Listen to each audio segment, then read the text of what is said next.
Hello and welcome to the VP Roundtable. Another fine episode today, and Kellen's already getting me off to a bad start. So, Kellen, why don't you go first? I'm not ready. I'm just kidding. My name is Kellen Mace. I'm a freelance developer from Michigan. Happy to be on for another episode of the Roundtable tonight. And this is Rich Robinkoff, and I'm coming from Cleveland, Ohio. Excited to have Travis Totz on the show. Hey guys, I'm Kyle, and I'm from Jackson, Michigan. I do stuff with WordPress, and it's totally fun, and I love it. And we've got an awesome guest on the show today. I'm really excited to have with us Travis Totz from Westwerk.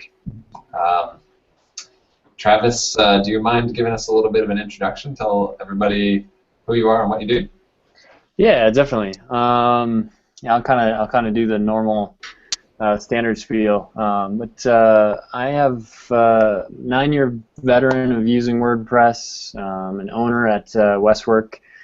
We're a design and development agency located in Minneapolis, Minnesota, and we kind of focus on providing enterprise-level WordPress design and development solutions. So, you can kind of check out some of our work at westwerk.com, see who we work with. We just try to work with people that are looking to do really cool, awesome things with WordPress and design and build those solutions with our awesome team in Minneapolis.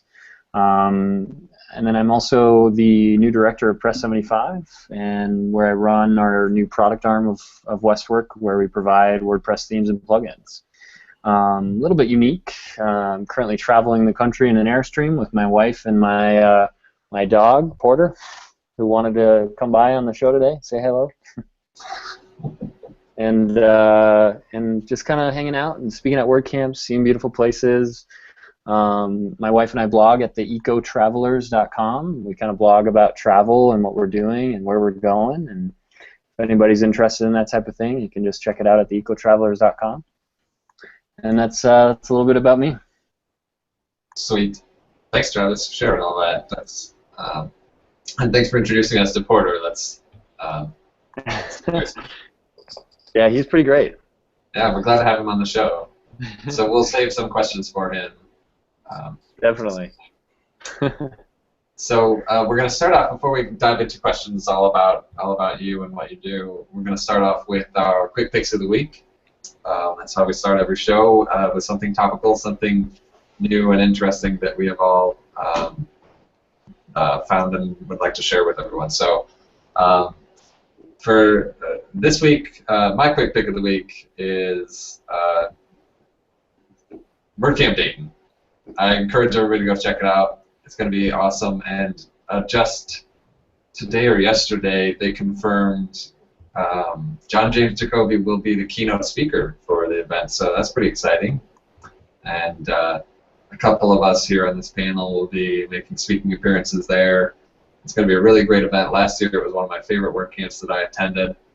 And I still got a lot of tickets left to sell, so I just want to encourage anybody in the Midwest thinking about going to a cool little WordCamp. It's a good one to choose. All right. All right, I'll go next to my pick. It's something called QuickForget.com, something by Sam Hotchkiss of Brute Protect and Now Automatic. And it's something he showed us at WordCamp North Canton last year. It's really actually pretty cool. This QuickForget.com, you plug in a message in the text box, and it says forget it after how many views or hours. So how many times do you send somebody a password in plain text? Things like that. You can send some sensitive information in this, and from what Sam has described, I mean, obviously with Brute Protect, he's pretty big on security. It expires after either so many views that you select or so many hours. So it's not, there's no great way to send passwords and sensitive information, but if you're going to do it, QuickForget.com will at least make sure that it times out after a certain amount of time or views. So I've used it quite a few times. Works perfectly. QuickForget.com. Cool. As soon as you said it, I quickly forgot it. Yuck. Good job. All right, real quick, I'll dive in next here. My quick pick for the week is a WordCamp.tv video. I thought it was really great, really kind of inspirational, and maybe a glimpse into the future of WordPress becoming more of an application platform, since there's so much talk around that. It is K. Adam White, a.k.a. Cadam. And the talk on WordPress.tv is called WordPress in Weird Places, and he describes in this video using WordPress as using the new JSON REST API that's will be in WordPress core pretty soon. His team using that on the back end for the company to manage their content, to input all the content and to write everything to the database, and then writing the front end using Node.js and some JavaScript frameworks and things like that, and how the two work together really seamlessly and save them a lot of time. And I found it really cool to kind of get a glimpse into where things are going with the new JSON REST API for those interested in that. So highly recommended. Check it out. Okay, and I have, what do I have? So I've got this really weird thing I saw today, this thegrid.io, and in theory it's supposed to be this AI that designs a website for you. I'm not sure if I even like the concept, but I thought it was interesting. So I'm a bit of a control freak. I want to be able to know what's going on and how to change it and not have a computer that's smarter than me telling me what to do. But I thought it was interesting, an interesting concept, and I thought I'd bring it out, and maybe we can have some chat on that later on and as we see how it starts to pan out. But I guess they're raising funds for it now. So that's my quick pick, thegrid.io. Nice, very cool. And I'll go last and just kind of jump off that whole idea, actually, of the Grid.io.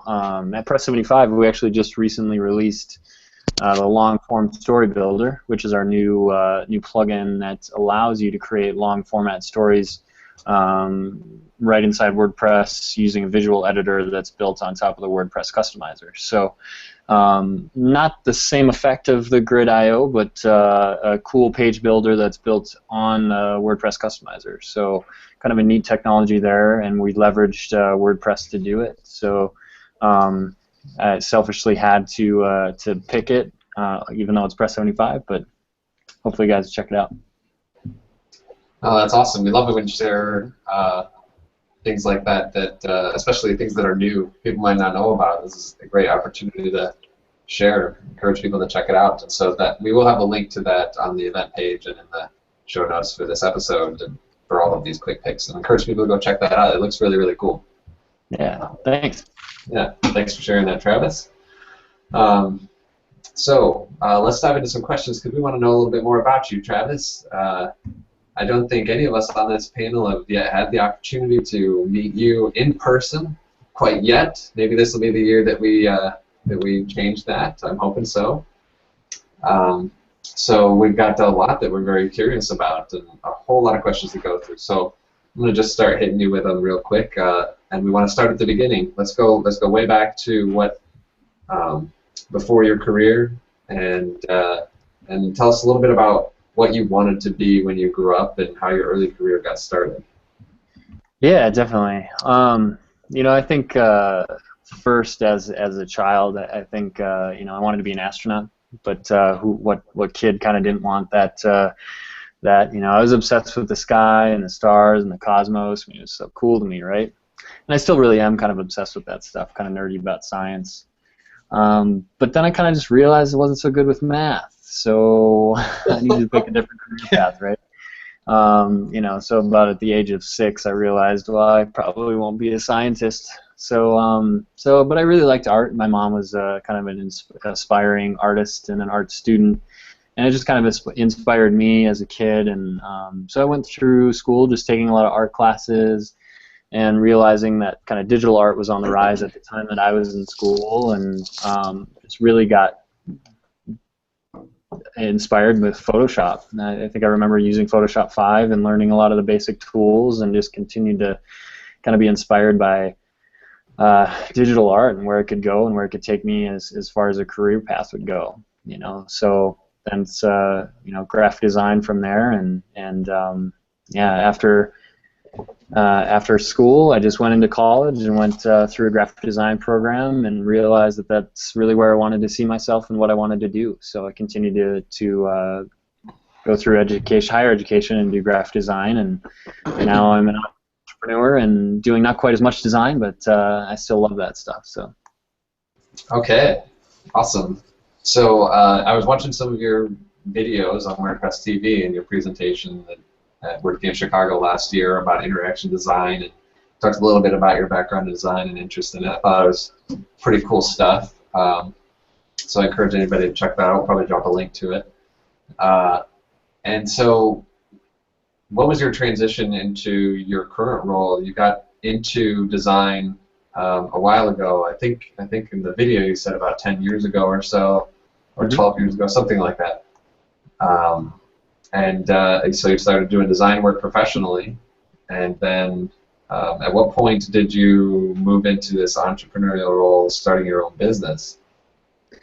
Yeah. Well, kind of. This is almost probably too long of a story. So if I ramble on, definitely just stop me and tell me to shut up. But I mean, before I got into kind of the web and like doing that type of stuff, I kind of had various jobs working. Like I worked as a grocery stock boy at Cub Foods. I was a farmhand, and then throughout college, I actually worked at a Xerox copy shop on campus, and then just continued to get more into graphic design and really wanted to focus more into web design because it was super cool to me. I was intrigued at all that was going on the web at the time, and CSS was just kind of a new thing, and it was really cool because everything up till then was tables, and that's what I learned in a lot of my design classes was how to build websites and tables. So from there, I realized that I wanted to explore that career, and I actually got into working at an agency while I was still in college. I worked at an agency in St. Cloud, Minnesota, and just kind of cut my teeth in the agency world. And it was a small shop, but I was a lead designer there, and it was a fun experience. It was super challenging. And I think small shops in general have difficulties. This was actually a small shop that was actually ran by a husband and wife team. So if you can imagine that was even more challenging. But it was still fun, and that's kind of what brought me to being to wanting to do what I'm doing now. It's pretty good backstory actually. In 2009, my wife and I moved to Hawaii. And I was working at another agency in Honolulu, and it just wasn't fun. Wasn't the Hawaii vibe I was looking for. It just wasn't as exciting as I wanted it to be. But actually, while I was there, I ran into to the guys that own and operate Organic Themes, David Morgan and Jeff Malone, and I met them and just kind of kept that relationship. And then a few months later, after moving back to Minnesota, they contacted me, and they had an interesting issue where people were purchasing WordPress themes and they didn't know what to do with them. And so I brainstormed an initial method to tackle those kind of customers and those requests, and started a partnership with Organic Themes to have all their customers fill out a contact form, and they would get in touch with me, and I would handle WordPress customization services. And that's almost the birth of what WordPress was initially. So people just started rolling in left and right, and more theme shops wanted to reach out and sign up with us, and it really kind of brought our business to a new level. All of a sudden we were inundated with a lot of customers, and then at the same time, I realized that I was all of a sudden becoming an entrepreneur. I was starting to build this business, and it was scary and exciting, but that's kind of what brought me to building Westwerk and what we do today. So. Well, you kind of mentioned there how you got into the web design, and then you transitioned through all these different jobs. Well, where, at what point, and what brought you to WordPress? Yeah, it was actually while I was working at that small agency during college, and I was really tired of coding everything static. Actually, one of my business partners now, Nick Pelton, he and I worked together at this small agency, and we were doing everything static, right? It was just everything was hard coded, and it was difficult for our clients, it was difficult for us, and we just started to research what content management systems were and what we could do with them, and we stumbled upon WordPress, and we just kind of found that it was easy to leverage WordPress. It seemed to be something that was easier to use than Drupal and you know, custom rolled CMSs that were out there. There was a couple. There was actually a company in St. Cloud at the time that had like a custom CMS. It was clunky, and WordPress was easy. And to someone that was like building everything static, it was exciting to see that we could build something and leverage a system where clients could go in and update pages and simple content, and we didn't have to worry about it afterwards. So that's kind of what brought us into using WordPress. All right, and you also, I think you said you were kind of actually going to college for graphic design, not actually, you know, the web design or development or any of that stuff. Is that right? Yeah. The degree I have is in graphic design and a minor in advertising. And the graphic design degree at the university I went to it included a web component, and the web component was actually just Flash and a one Dreamweaver class I think. And actually, my friends and I that were in the program together just realized that wasn't going to work for us. Like we were researching all these cool technologies and these things that were out there, and it's just crazy because we knew that we wanted to learn something that wasn't in the curriculum. So we took it upon ourselves and started learning it outside of class, and then we actually started to teach people what we were learning. So we actually found that we would hang out in the computer lab and just pass knowledge on to other students as we were learning stuff ourselves. So it was just kind of a cool foray into web design and learning what we could do with web design versus, you know, the Flash classes that we were in and taking. So I got to ask you, I teach web development at the local community college here, and listening to some of these classes, it strikes a familiar chord. What year was that roughly? 2004, 2005. Yeah, I know before I came along there were the Dreamweaver classes, and 2 years ago we just switched the animation class away from Flash. So it's just kind of funny to see the timeline of that, and there's still a lot of degree programs that have some of those built in. Yeah, it's crazy. I think they might actually still have a Flash class at the university I went to. Who knows? I don't know. I hope they would, but you never know. So, how about, you mentioned a few names of some people who you worked with, met, and collaborated with, built some relationships along the way. Who are some of the people that kind of influenced you along your way to get involved in the right software, to make the right move to start a business, to make the right choices with just getting started along this path? Yeah, well, I mean, as far as people that kind of have inspired me to take steps in my career, I mean, I guess I could first say that it was my parents. You know, they were pretty huge with that. I mean, unfortunately, I grew up seeing my parents struggle. They did, you know, even to make ends meet. My dad was a really passionate musician. He was super talented. He would work long and hard hours as a cabinet maker, and never really got to follow his dream of doing music. And my mom, likewise, she was a retail worker, but really loved arts and crafts. And neither one of them really got to follow their passions. They never got to do what they wanted to do. And I realized that I didn't want that to happen. I wanted to do something that I was really passionate about and that I could see myself, you know, having fun with. And that's exactly why I wanted to get into design and art and eventually build my own business. So, you know, I attribute a lot of what I've been able to do to them and to them kind of pushing me forward and telling me to follow my dreams and definitely do what I want to do. So yeah, it was great. And then you know, as far as like people that have inspired me along the way, I mean, one of my business partners, Nick Pelton, who we've actually known each other since college. We were together when we were learning all this stuff in the graphic design program. And he's just been inspiring to me all along the road, all along the way, really.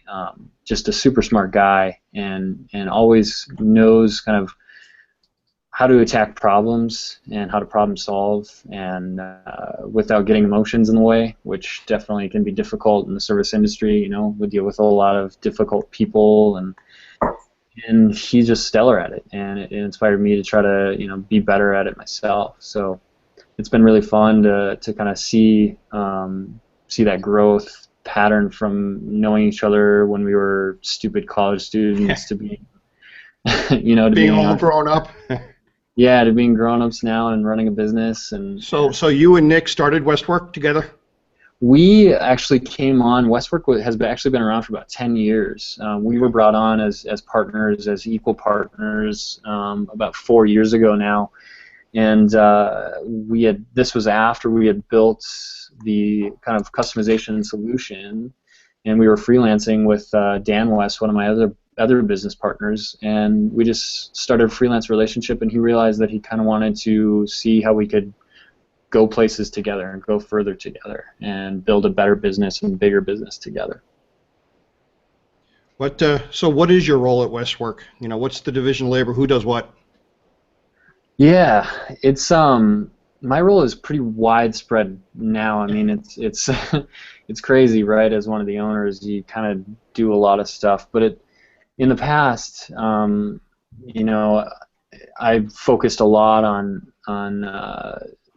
design and then front-end development, and then that kind of quickly faded into design and creative direction, which quickly faded into new business and onboarding new clients. But now, I'm mainly focused on building and managing our partner relationships throughout Westwerk and Press75, and onboarding new business clients, so bringing on new work, at all levels, and then still providing creative direction for our design team, and then now managing our products through Press75. So, I mean, I would say I spend a lot of my day on email, unfortunately, and phone calls, but as any entrepreneur will probably tell you, and any business owner will tell you, but I really actually enjoy building those relationships with our partners, our clients, and our customers. It's something I have fun with. So that role, as crazy as it can be, is still really exciting for me. I'd say that there's always not enough time in the day to do everything you want to do, but I like to have fun with what I can fit into the day. So that always helps. Yeah, definitely. Yeah. Travis, I'll jump in next here. I'm interested to hear about the division between Westwerk and then Press75. Like, why kind of spin off the product arm of the company under a different, site and name and things like that, instead of keep them, in-house, so to speak? Yeah. Well, it's a good question, and it's something that when we acquired Press75, we realized that we've been working on products for the last couple years before that, right? We had wanted to get into products for quite some time and realized that we've got all this client work, and I think all service agencies maybe go through this this kind of evolution and this maybe thought process, and where they've got really great clients, they've solved really great problems, and then what about the process of taking some of those problems that you've solved and passing that knowledge on to other people within the industry, or just anybody that doesn't even know who you are or what you do, but you can still give them a potential solution for something, right? So when we acquired Press75, the goal was to add products and give us kind of a well-established brand within the WordPress industry, so that we didn't have to build up a new brand from scratch. Which was really a big portion of that acquisition for us. We wanted to be able to take over a brand that was existing and rebuild trust with those customers and allow them to see that we are going to be dedicated to releasing products and themes and give them solutions for their problems. So it was kind of it made more sense for us to not build a brand from scratch and not have it be part of Westwerk, because we didn't want to dilute some of that high-end enterprise-level clientele that we work with on the Westwerk side of things, but we also still want to diversify and have fun by building products and solutions for the WordPress industry. Very cool. Yeah. I've heard some business owners of other agencies say that some confusion can be introduced too, right? If they're dealing with these kind of upper echelon enterprise level clients, who they're building things for X amount, and then they click on your themes, link or whatever on your site, and it's like $50. What's going on? They're charging people $50 for what looks to me like a finished, product, a nicely designed, nice looking website. Why am I spending so much? What's the difference here? But by having yours kind of separated under the different brand like that, it probably helps with that. What you're saying. Yeah, and we actually heard that from multiple people as well. Really? Friends in the industry that have products and services, and they've diversified their own businesses.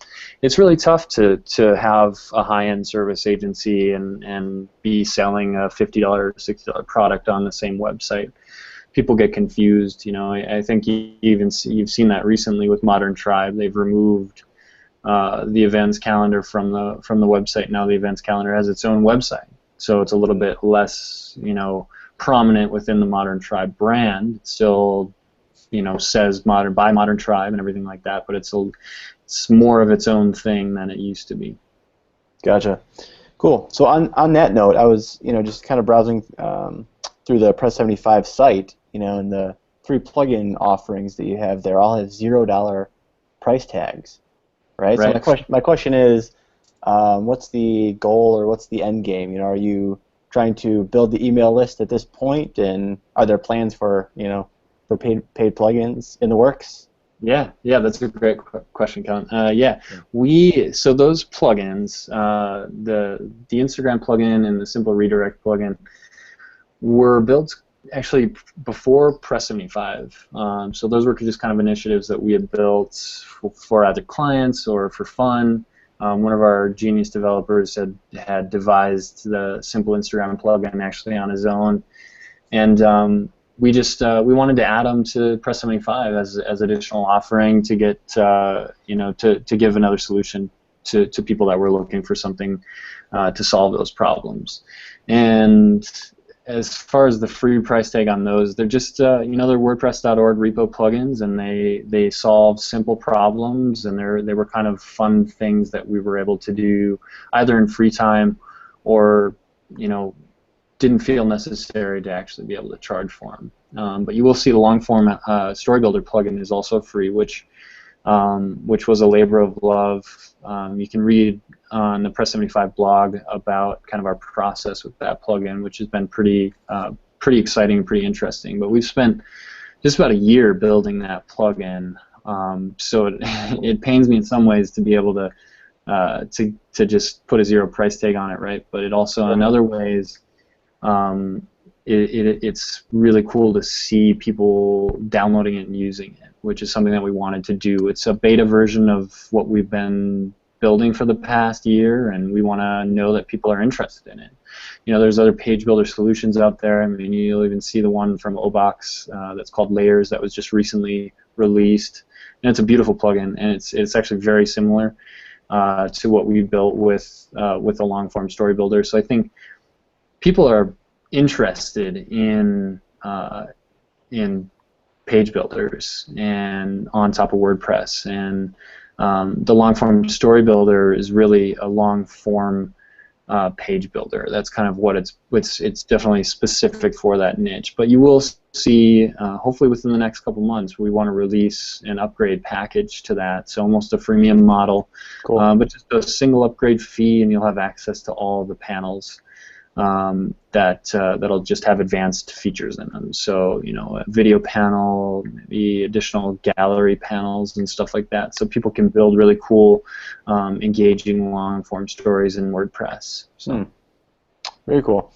Last one I have for you before I turn it over here is, what percentage would you say of Westwerk / Press 75 is the services side versus the product? Is it 80-50, or sorry, 80-20 rather, or what's the kind of the breakdown? Are you looking to, make it so that the product earnings from the business are, a higher percentage, or what?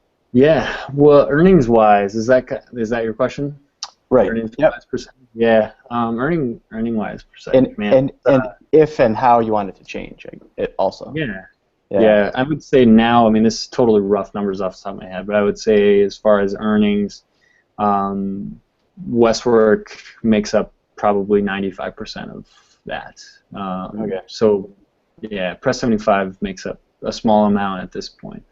But we're a larger service agency. That's what we focus on, and that's really what we want to continue to focus on and continue to build the team as. But Press 75 allows us to flex those creative muscles and diversify our business and allow us kind of have some fun within the industry and allows us to offer products within our business. So, but I would say in the future I would like to see both grow.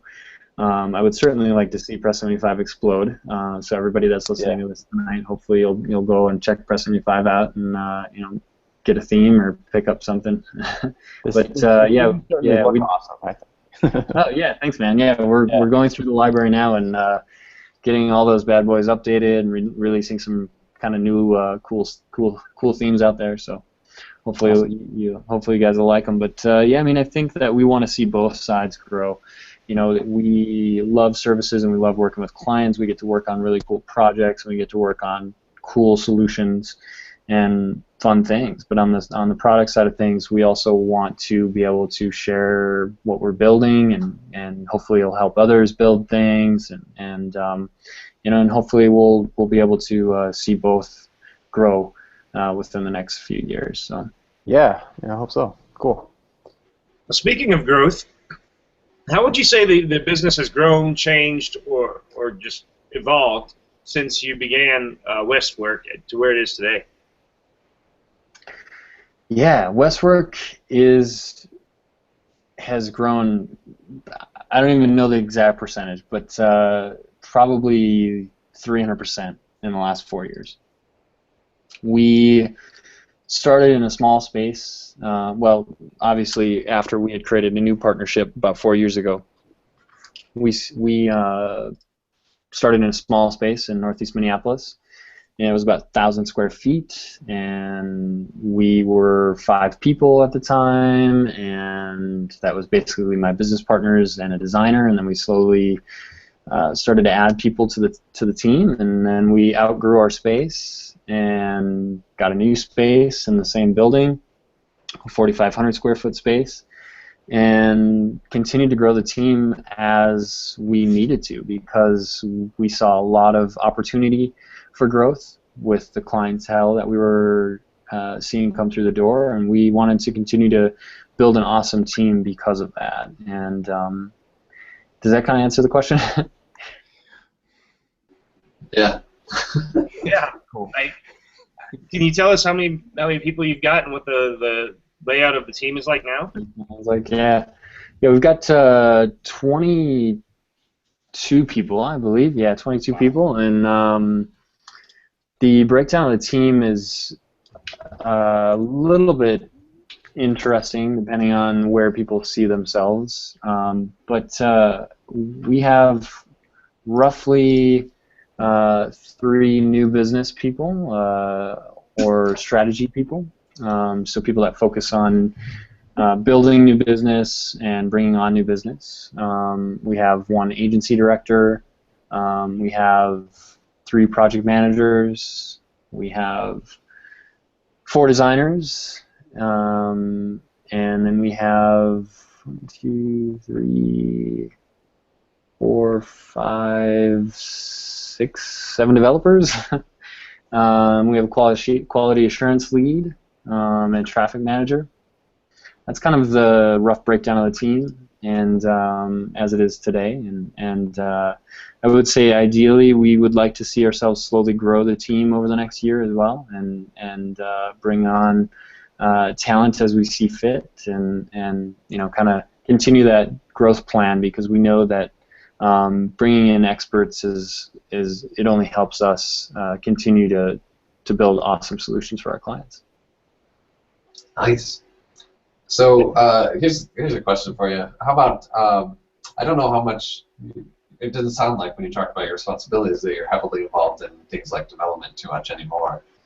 But I'm curious if you could tell us a little bit about the challenges you've had to overcome and the continuous challenges that you face in growing, particularly like the Press 75 business, and maybe even contrast technical challenges So like the very micro aspects, and then non-technical challenges for branding, promotion, just general business. Yeah. Well, I'll kind of start I'll start that question in regards to Press 75, and then maybe we can touch on the Westwerk side of things too with services. But some of the hardest technical challenges that we've kind of ran into with Press 75 so far have been what sound like fairly easy things, right? But they are not easy things. Like we migrated our system after acquiring Press 75 to allow for single theme purchases, which was incredibly difficult. And just took many more hours than we were expecting it to. Just a lot of unknown aspects come into play when you're doing any sort of migration, especially with customer data and customer accounts and making sure things line up. So just, we had to do some custom script writing in order to migrate some of those users properly and make sure that user accounts and everything like that were set up and had proper access. So those are some of the technical challenges, and from an operational standpoint, I mean, with Press 75, it's all about keeping up with updates, theme updates and new releases, bug fixes, things like that. And those, when you think about how those play into a professional services agency, it is really difficult at times because we have a lot of clients that we have to work with on a daily basis, and sometimes finding the time to address a bug is something that is difficult. So we've had to really spend long nights or some time on the weekends to really do some of these things and make sure that they advance and move forward. And then as far as some of the non-technical challenges, as far as advancing Press 75, rebuilding trust and reliability with our customers has been a big non-technical challenge. I think that with acquiring Press 75, there's always kind of the idea of a new business owning. And how does that work out as a customer? You may be confused, and we wanted to take the first year of ownership and really rebuild that trust and make sure that people know that we are reliable and we're going to be releasing awesome new products for these people to take advantage of, and hopefully continue to stay a Press 75 customer, because now more than ever we are working through new products like never before. Maybe in Press 75's newer days, or kind of onset of Press 75, the birth of Press 75, there was a ton of new products released on a regular basis, but that continued to fade off, right? So we found that has been a challenge, but we are dedicated to doing so. Interesting. Yeah. So, yeah. How about like I'm always interested to hear like your take on where you see things going a little bit, and maybe if we were to talk about like a chart and you were to look at like your growth over the past year or two from maybe the Press 75 business and maybe Westwerk as well, and say, oh, it's been doing this and that, and based on where things are going and the things we're introducing, the changes we've made, this is where I kind of see it going over the next year. Yep. What's kind of your take? Yeah. Well, I'll talk about Press 75 again on this one first, and then I'll let you know about Westwerk. But with Press 75, like we kind of want it to look like steady, slow growth.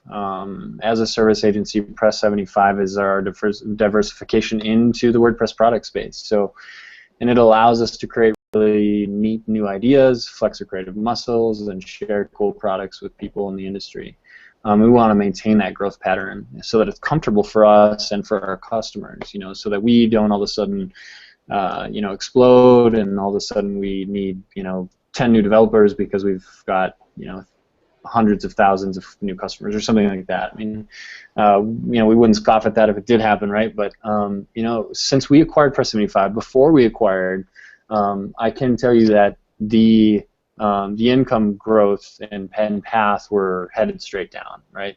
And after we acquired Press 75, even within the first 2 months, we were able to spin that around. And since then, it's continued to increase month by month. And it's been a slow, steady growth though, and that's been nice. And we want to continue to see that steady growth. So I would say, and if I were to estimate, we would see that continuing to go and increase on a month by month basis, based on the release of new products, the release of free products, long form story builder. We've got a free theme that's ready to be released on WordPress.org as well, and our WordPress.com themes are also slowly growing. So we want to continue that path, and I would say that it's going to be a slow, steady growth for that. And with Westwerk, we've simply seen, I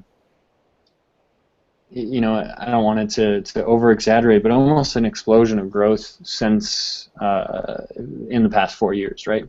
And being just a team of 5, and then 6 people, and then it was 10 people, and then now it's 20 people. It's just it's an exciting world that we live in, where WordPress now more than ever is being validated as a solution for enterprise level customers or higher end customers, and it's really fun to see, and that's our focus, right? So we like to make sure that we can provide any way for those clients to be educated on why WordPress is a great solution for them. And that's what we've kind of focused on. We've seen that really help our growth as well, and see that growth pattern continuing to increase. And hopefully, we'll see the same thing over the next few years, and see where Westwerk can go from there. All right, so let's get off your business side. I want to know a little bit about what you've got going on, because it sounds like you've got some great stuff going on, a new dog, and maybe a camper traveling around. Tell us how that's going, what you've got going on there, and how work is going in regards to that. Yeah, it's been a crazy past few months. And in November, my wife and I left Minnesota, and we left Minnesota in an Airstream. And earlier last year, we sold all of our stuff. So we had a house in St. Paul, and we sold our home, and then we sold all of our stuff. We purged and got rid of everything.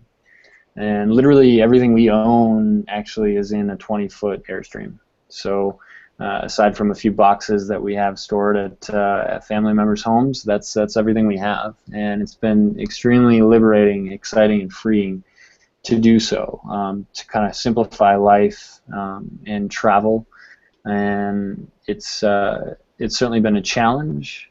We have ran into things that we didn't expect to. So challenges from the road, scars from the road. I got a nasty cut on a trail in Joshua Tree National Park. I will never go back to Joshua Tree National Park. But oh yeah, maybe you can see it. But so just crazy things like that, unexpected. And we've learned that to never expect the unexpected. I don't know. It's been. I know you wrote a blog post about the challenges of working remotely. Yeah. Cell signal, and I think you did one of those "What's in my bag" kind of features. Mm-hmm.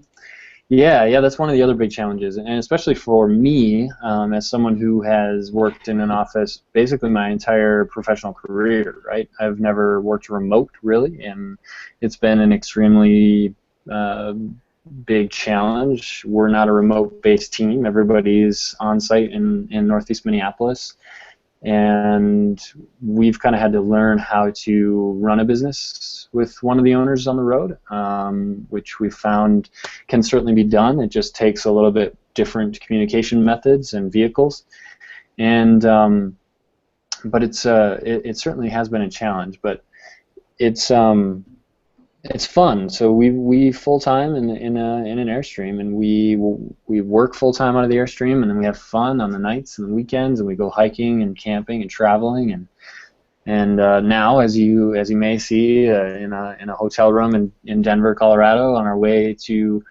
ski trip for the next 10 days after this, and we realized that life is about experiences. In 2012, we made our way to Yosemite National Park and realized that these places exist in the United States. If you guys have not been to Yosemite National Park, it's a life-changing experience. And my wife and I went there, and we just realized that we wanted to see more of this. We wanted to experience more of this country, and I, until the age of 15, had never even stepped foot outside of the state of Minnesota.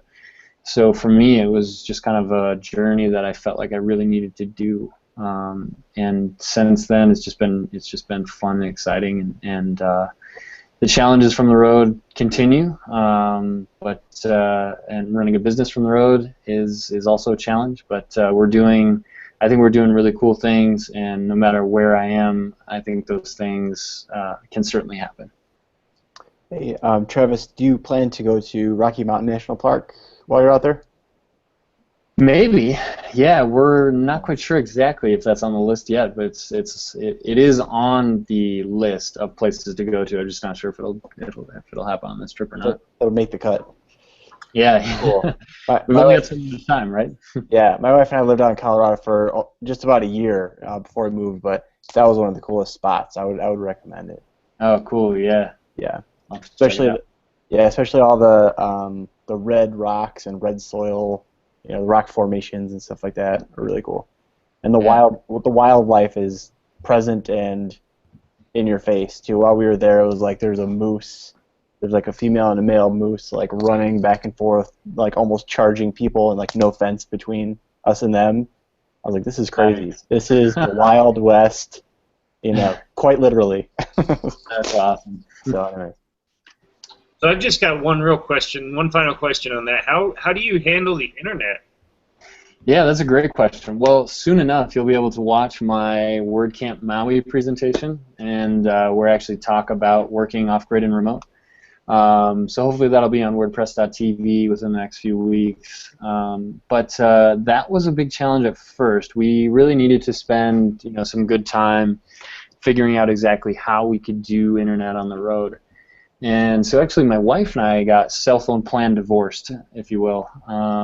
So we were on AT&T together, and now my wife is on Verizon, where we have her phone, which has a tethering on it, and then we also have a jetpack. Just looks like this bad boy. It's just like a little hotspot, and we have I think about 40 or 50 gigs of data on that a month. And then on AT&T, we have 20 gigs of data a month, and that's just cell phone tethering. And so far, we've lucked out, and we spend a good amount of time before we travel to our next location, especially when we're in the Airstream, to really make sure that they have reception, LTE reception. It's got to be LTE, otherwise it's going to be terrible and not fast enough. So we spend a good amount of time figuring out, okay, does this campground allow us to have LTE, or if we're going to boondock, or if we're going to be off-grid, does it have reception, or are we in a close vicinity to a coffee shop as well? And generally it has to be a Starbucks. I'm not the biggest Starbucks fan myself as far as their coffee goes, but the ones that have Google Wi-Fi it's the best place to be, for fast internet and reliable internet on those days where maybe we've got crappy cell phone reception at the campground or something like that. So it's been that actually has not been too big of a challenge, and it's been pretty good. Nice. Yeah. So how about the Westwerk? You guys work exclusively with WordPress? Yeah, exclusively WordPress. We maybe a couple years ago, we still had some legacy clients on some other platforms and some kind of custom-built platforms, but now we work exclusively on enterprise-level WordPress solutions. Awesome, awesome. So, how involved are you and others in your company in the WordPress community, and what does your involvement include? Yeah, that's a good question. A lot of what we do within the community is focused on either attending events, speaking at events. So we do a lot of contributing to going to speak at WordPress-related events. We donate a lot of time to the WordCamp Minneapolis event specifically every year by providing design and branding work for the WordCamp in Minneapolis every year. And we just have a lot of fun doing that, so we really actually enjoy donating that time. And we work that out to be quite a big donation, and upwards of, $10,000, $15,000 of time. So it's been fun for us to actually donate that portion of what we do, and then obviously make sure that the camp is represented really well in Minneapolis. And then we also host the after party events for local WordCamps and other WordPress events. It's donating food and beverage and fun, all in our space in Northeast Minneapolis. Which, by the way, if anybody wants to look at our space in Northeast Minneapolis, you can actually check it out on Google Maps, and you can do a walkthrough of our space. So it's pretty cool. I actually looked for that today and I couldn't find it. Oh, you couldn't? All right. Well, I gotta. Oh man. Well, I gotta get that for you. There is a blog post on it, on our blog, on Westwerk.com.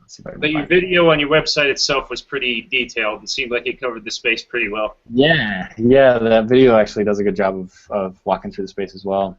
But that's kind of how we do contributing to the community. Both locally and nationally. We have a lot of fun doing those things and hosting parties and after parties and stuff for WordCamp and WordPress events. And then we also do monthly WordPress meetup, kind of an advanced meetup at our office, where we just get together once a month with people that are kind of advanced WordPress users, developers, designers, anybody that's kind of interested in maybe a more advanced status. Less user-focused and more on development and cool things that we're doing in WordPress, and kind of a show and tell, if you will. And that's just been really fun, and it's helped us kind of learn new things, and I think it's really helped grow that kind of advanced community within Minneapolis. Wow. So you've been in the community for a while as your business. I'm always interested to hear, especially for those who have kind of seen the rapid rise of WordPress, and so some of those who adopted it in the earlier stages.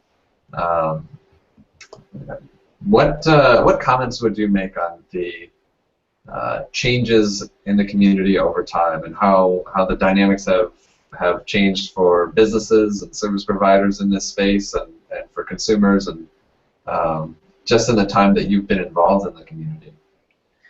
Yeah, that's a great question. I think that what we've seen is almost an explosion of growth.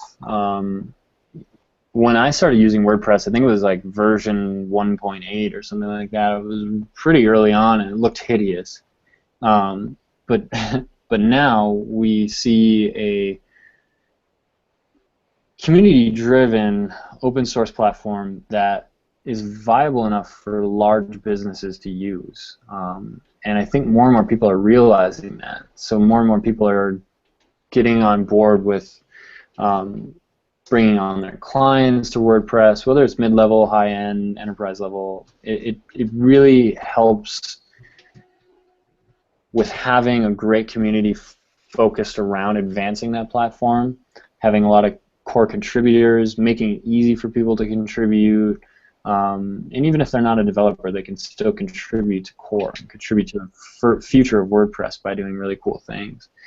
So it's just been really cool to see that. We were using WordPress really early on, and I know a lot of people were, but now it's become much larger than I never thought it would be kind of how I focused my business in the future. And now we've been able to build a really good-sized team that focuses on WordPress every day, and that's just a really cool thing to see. And we're not the only ones. I mean, you look at people like 10up; they've got over 100 people, and it's WordPress engineering, and that's crazy to me to think that, when I started using WordPress in 2005, 2006, I didn't think it'd ever be what it is today. So it's just been a really neat evolution.